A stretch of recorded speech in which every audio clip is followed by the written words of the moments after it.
Chicago.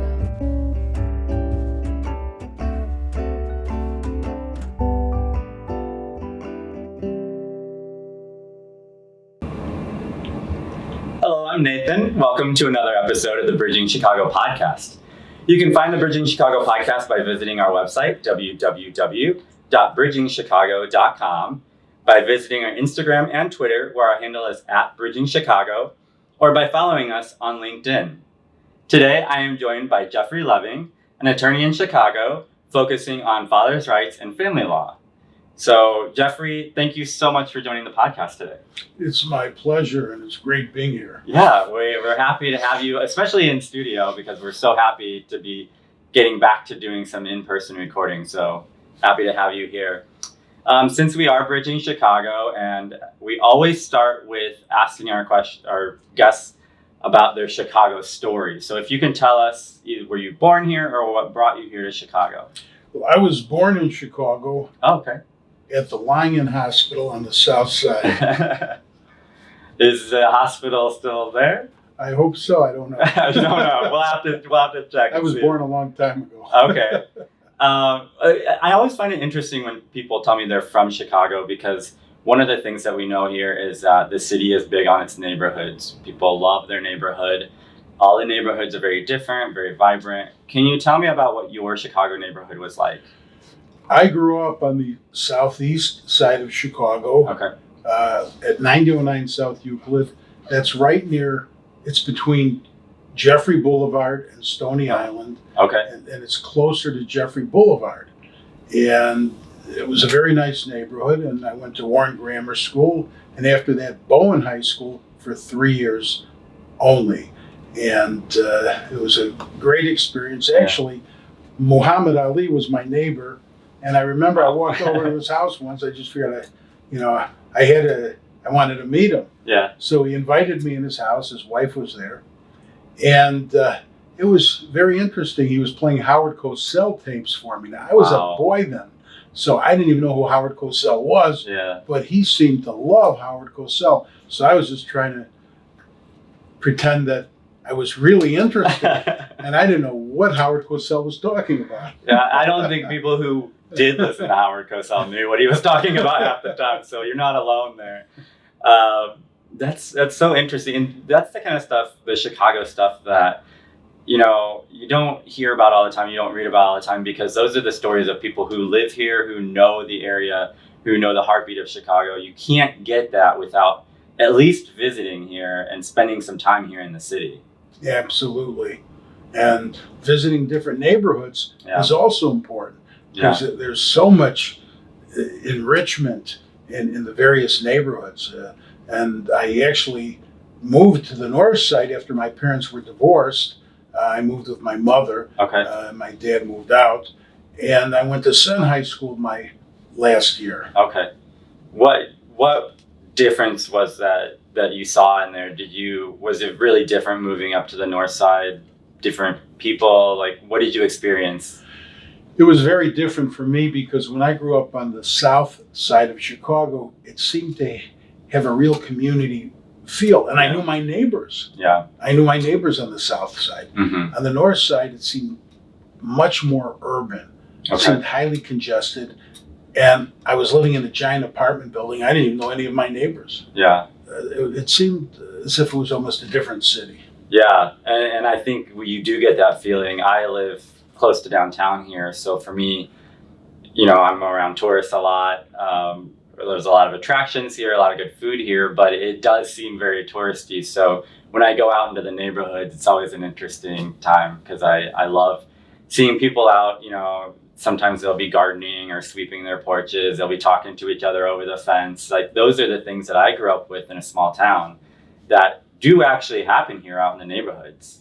Yeah, I remember when I was in high school, I was at the corner of 90th, or actually 89th and Euclid, and I was walking home, and I was actually jumped by some hoodlums, and the neighbor who was living in that house came out with a saw and chased them, and they ran. It was a very crazy experience. Yeah. But I was thinking, on the north side, if that happened to me, nobody would have probably done anything Probably. to help me as a young boy. Yeah, pretend like they didn't hear anything out Right, there. exactly. Very Yeah. different.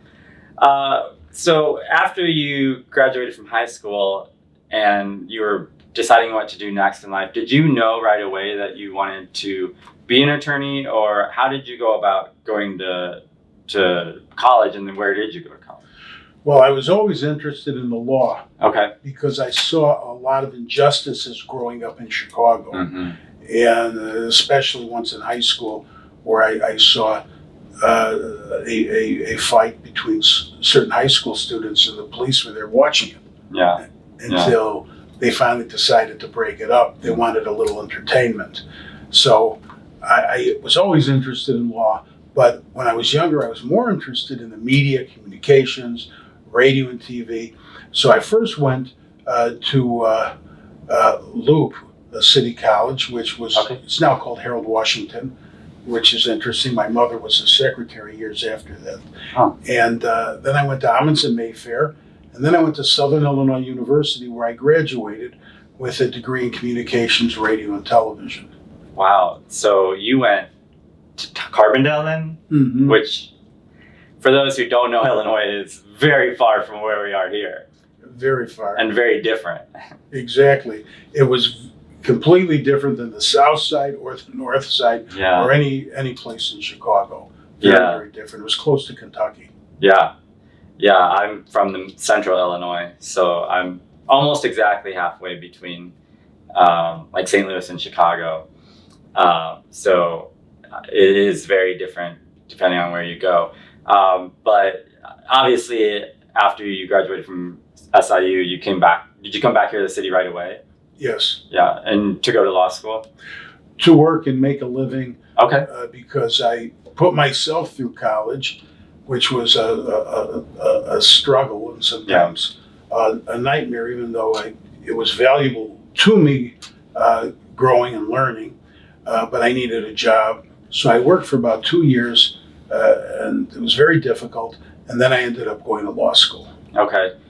Do you feel like having to pay your own way to college, having to work to get your education, made a difference in how you studied, how you valued your education, and then like what you chose to do afterwards?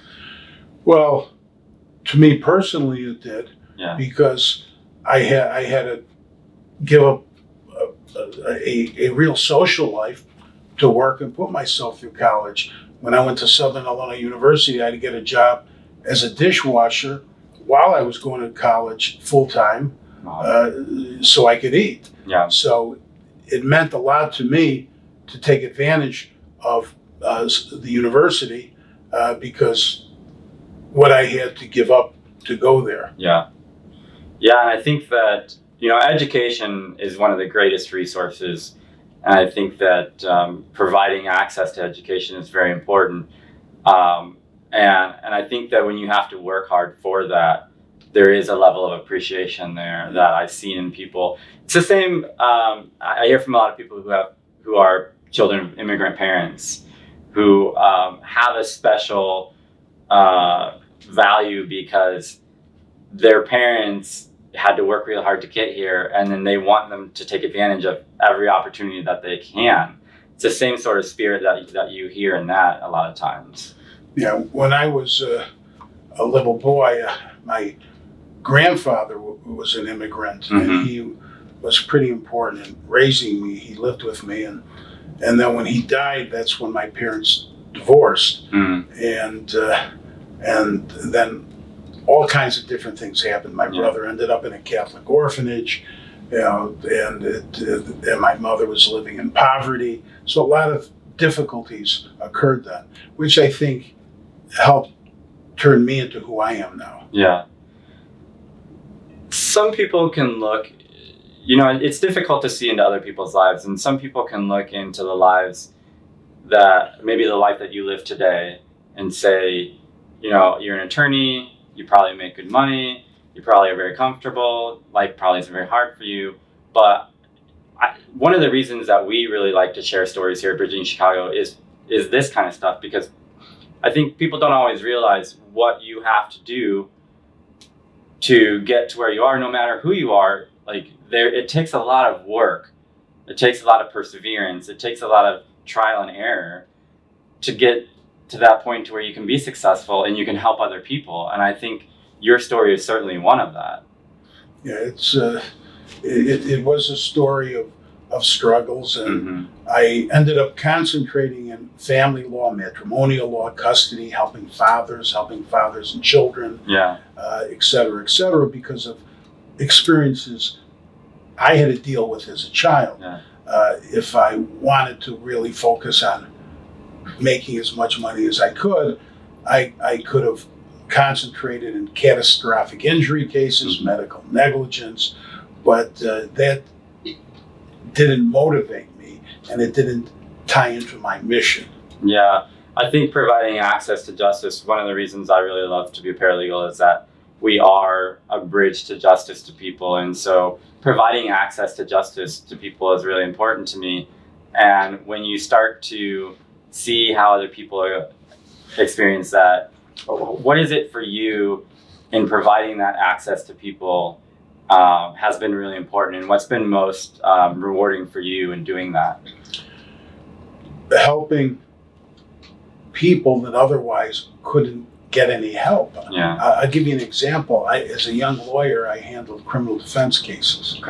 And I represented a defendant in a burglary case that I really thought was innocent, but the evidence against him was tremendous. He was identified at the scene of the burglary by 2 eyewitnesses, and a Chicago police officer was one who testified, as well as the owner of the clothing store. He was accused of burglarizing. And there was a co-defendant who pled guilty and ended up with a multiple-year sentence in prison. I tried the case, and I spoke to his lawyer afterward. I said, "Why did you plead him guilty?" And he said, "Well, I was working on the bond slip. It wasn't enough money." Well, then I said, "You should have withdrawn, let a public defender represent him. What if he didn't do it? And now he's going to be in prison for years." So it really angered me. It was outrageous to me. So I tried the case representing my client, and my client had a much more difficult case because the 2 eyewitnesses identified my client, not the other attorney's client. So his case probably was more of a triable case. And we didn't work together. We were from different law firms, but due to a potential conflict of interest, the defendants needed different lawyers. So I tried that case, and I won. I got a not guilty. And I think part of it had to do with the cross-examination of the eyewitnesses. I don't think after cross-examination they were very credible. And I felt really good that a man, a young man, he was actually a young man, didn't end up going to prison. And he did confess. And I always asked him, "Why did you confess?" I said, "Because he told me he didn't do it." And I said, "Why did you confess?" And he said, "Well, these 2 police officers had him in a room, and one said, if you confess," this is what he told me, and he said, "if you confess, you're not going to go to prison. And if you don't confess, you're going to go to prison, and you're going to go in a tight end, and you're going to come out a wide receiver." So he got scared. He thought he was going to get raped, so he signed a confession. Well, I was very happy that turned into a not guilty, because if he went to prison, I think it would have ruined his life. Because he's a very frail, weak individual. I don't think he would have survived prison. It's interesting because in Chicago, there's so many stories of people who have to deal with the justice system, and it doesn't always seem to work for people very well. And so I think that's really tough. And so I think having really good attorneys who are doing it for the right reason is always so important. And so we definitely appreciate when there are those attorneys. So, the way that you handle your clients and the way that you work with them is very admirable. Tell me about when you started working in family law, because family law is a very different thing. And I've worked with a few family law attorneys, and they always say it can be a very taxing thing. And it's a very emotionally charged area of law. So tell me about when you first started working with family law and how you felt going into an arena like that? Well, I used to work in legal aid, and that's when I experienced family law cases. And then I felt the system would bend over backward to help parents based on gender, not based on right, wrong, what was in the best interest of the children. And that was really, really bothersome to me quite a bit. And then I ended up eventually working in a small law firm, and that's where I started building up my practice. I did work for this small law firm, but I also was building up my own practice and handling anything, in any case, any client that I felt was a victim that needed help, needed justice. And eventually I just was driven to family law because I thought there was tremendous injustice in family law, and also in criminal law too. I handle a lot of criminal cases, and I'm very upset with some of the things I saw. I used to get calls from friends that I went to high school with when they would get arrested because I went to two different high schools, and where I went to high school, there were gangbangers there, and they probably didn't know any lawyer other than me because they knew me from high school. Yeah. And I'll never forget one case. This defendant was at an L platform, and he was set up, and there was somebody laying on the ground, and there was like a wallet hanging out of the person's back pocket, and he took it. I don't know if he took it. He was accused of taking it, and it was an undercover sting operation, and it was a police officer, and another one was hiding there, and they arrested him. Well, I represented him, and I just felt that one, I felt that he was trapped. To me, it was entrapment. To me, it was just not, why set somebody up and tempt somebody to commit a crime that they may not otherwise commit when there are people committing crimes and hurting people and victimizing people that aren't being arrested. So that case was important to me. I want to talk specifically about, in family law, about your specialty in dad's rights and why that became so important to you, because oftentimes in family law, in dissolution or divorce cases, it's the mom that most people feel need to be protected. She needs to be taken care of. She needs to make sure that she has access to the kids. And probably not a lot of people think about the father or the father's rights or the father's ability to see his kids. So for you, what was it about dad's rights that was so important? And then how do you communicate that to people who may not understand why dads need to be protected as well? Well, everyone needs to be protected. Mothers, fathers, children, families, everybody needs protection. But when there's gender unfairness and when there's not equality based on gender, that's when children suffer very badly. Yeah. I remember one case I handled where the father was falsely accused of sexually molesting his little boy. And he had a lawyer who he thought was not handling the case the way he wanted it handled. So he fired him, hired me. I tried the case, and it was a very tough trial. It actually wore me out day after day, cross-examining witnesses. And one doctor who testified, I don't know why he testified the way he did. I completely believed he was making it up. And then a social worker testified against my client, and I cross-examined both of them. And I believe I discredited them because they needed to be discredited. Yeah. And the judge ruled in my favor. And he found that my client, the dad, did not abuse his boy. And the judge clearly believed the allegations were false. Then he ordered that my client have contact with his little boy, because before that, my client couldn't even see his kid. Yeah. And he ordered visitation, but it was supervised, and my client had to have a supervisor while he was visiting his son, which bothered me because under the law, you can't supervise the father's visitation unless you're doing it because he presents a serious endangerment to the child. And the judge believed that the allegations were false, but he supervised the visitation. And then on the record, he said he was doing it to protect the father from further future false child abuse allegations. Yeah. So the father's relationship with his son was supervised, which probably communicated to the boy, maybe my dad is a bad man because my mom told me he abused me. Everyone said he abused me, and now I can't be alone with him unless somebody's watching.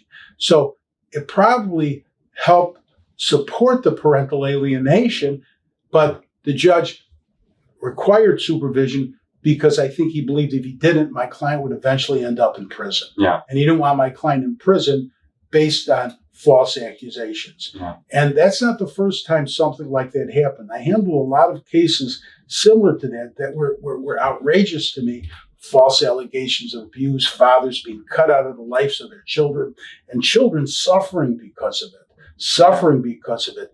I have a friend of mine, his older brother had two sons, one committed suicide. And it was very upsetting to me as to why did this little boy do that. And sometimes when children are used as tools of revenge and targets because one parent hates the other, the ultimate victim is going to be, it's not going to be mom or dad. It's going to be the child. Yeah. Yeah. It's so hard to hear, but I mean, we won't even know the number of times stuff like that happens because I'm sure it happens not regularly maybe, but frequently. And I think in an area where it is so polarizing, where it's one side against the other, where there oftentimes is animosity, oftentimes one party would like to see the other one just really go down.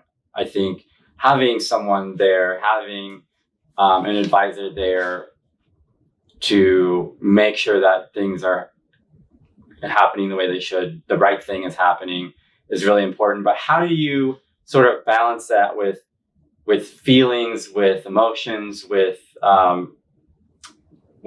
your own story of your parents divorcing? How do you sort of balance feelings and emotions with like representing a client and communicating the truth? Well, communicating the truth is critical to me because that's part of my mission. Yeah. Because communicating falsehoods and manipulations is the reason a lot of fathers have been pushed out of the lives of their children. Yeah. And one thing I use in my practice, I do use mental health professionals for clients. Sometimes they're necessary for children because it's a very, very stressful practice area. And there's a lot of fathers that come to me, really good people, and they're going through the worst time of their life. And they're worried about their children. They're worried about losing their children. They're worried about their children losing their own self-identity, self-respect, and reason for living. I mean, in this practice area, unfortunately, there is real abuse, and there's false abuse allegations. Suicides occur. A lot of bad things can happen. And when lawyers do this work, they have to do it because they believe in it. They have to have a mission. It can't be just purely litigation to litigate to say, I won this case. Yeah. It has to be to save a life or save a family.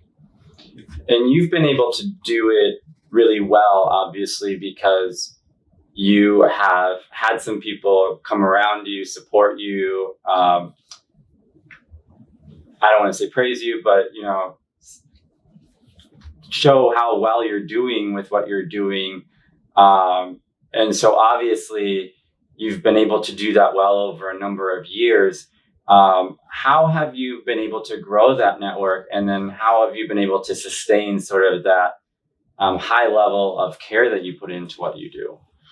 Well, I'd like to say by maintaining work-life balance, but that's not accurate because of the hours I put in. But every time I solve one problem or resolve a case or I feel I've saved a child's life, there's two more that pop up. Yeah.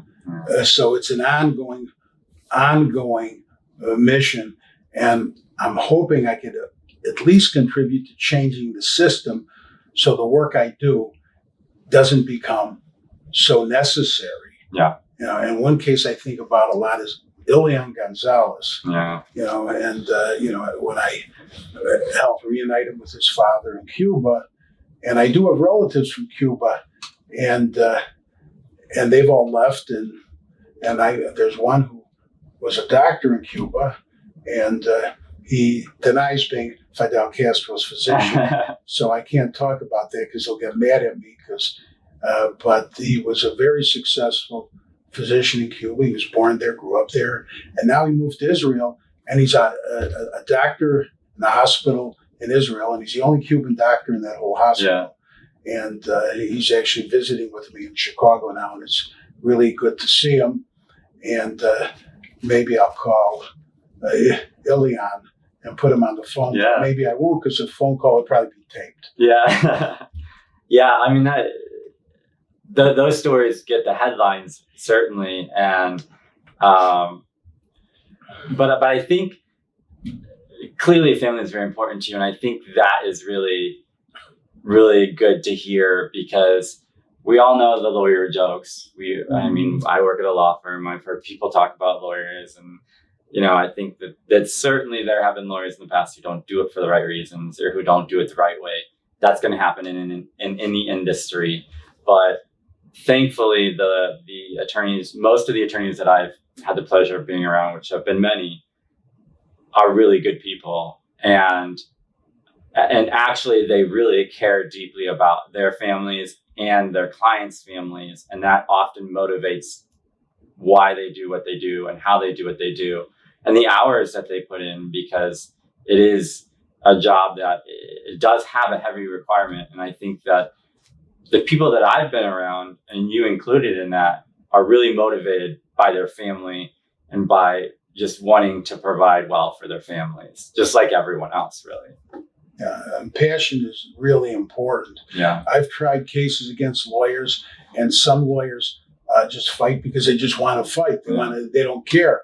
But then some lawyers have a passion for what they do, and those lawyers are usually fantastic because they love what they do, and that shows in the results for their clients. Yeah.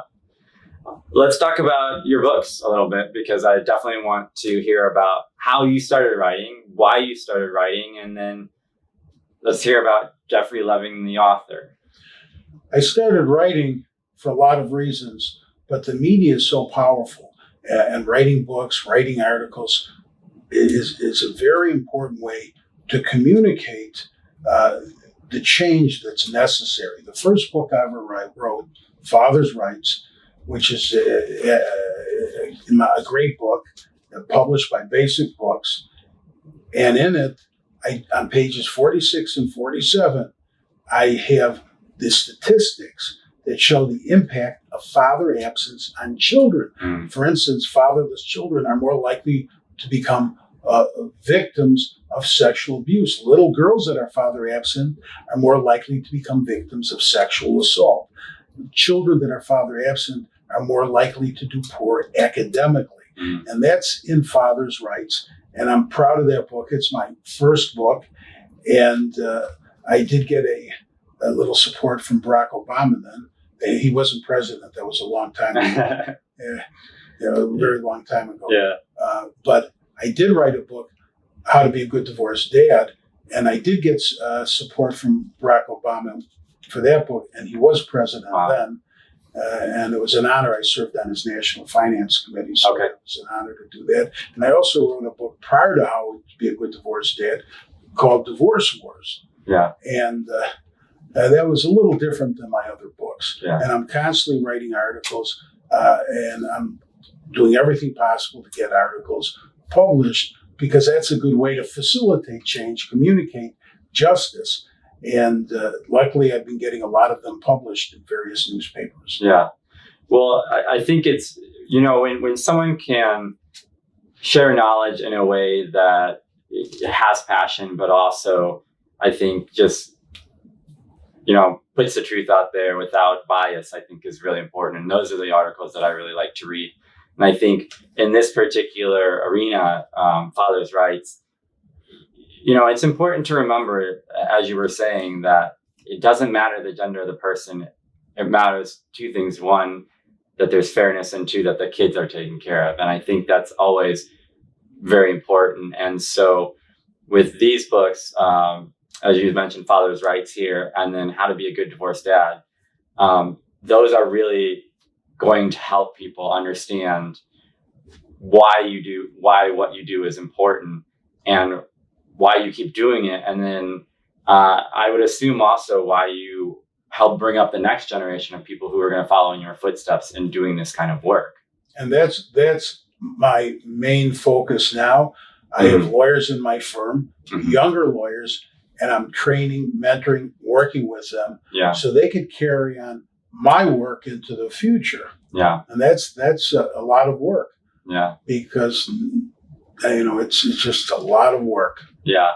Well, there will always be that work out there. Fortunately or unfortunately, it seems like it's always needed. Although I think what you said earlier is true, and a lot of the best people do say that, is that the hope is that someday we won't actually need people to do this kind of work. But there's always people always need access to justice, and so that will always be there. I've had a really enjoyable time hearing about what you're doing and about why you're doing it. We want to make sure that people are able to connect with you if they want to after they hear the episode here. So can you share with us, if people want to connect with you, they want to get in contact with you, how they can do that?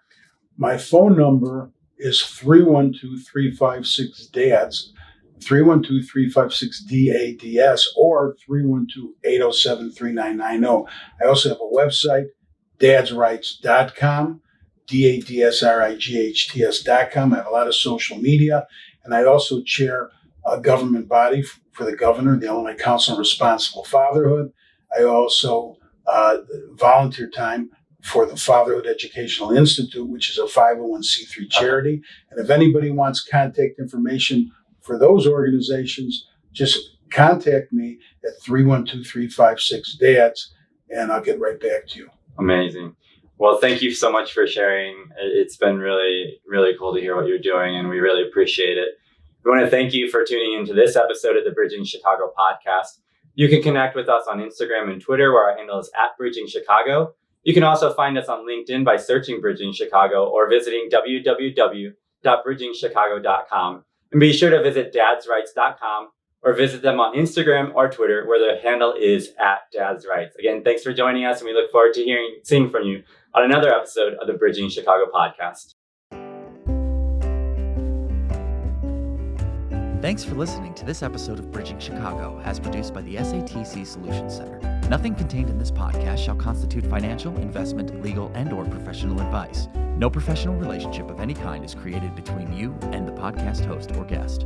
You are urged to speak with your financial, investment, or legal advisors before making any investment or legal decisions. Furthermore, the opinions expressed in this podcast are not necessarily the opinions of SATC Solutions Center, SATC Law, or any of its employees. This podcast is created by the hosts and guests' individual capacities. All opinions on this podcast are or have been rendered based on specific facts, under certain conditions, and are subject to certain assumptions, and may not and should not be used or relied upon for any other purpose, including, but not limited to, or use in or in connection with any investment purposes or legal proceeding.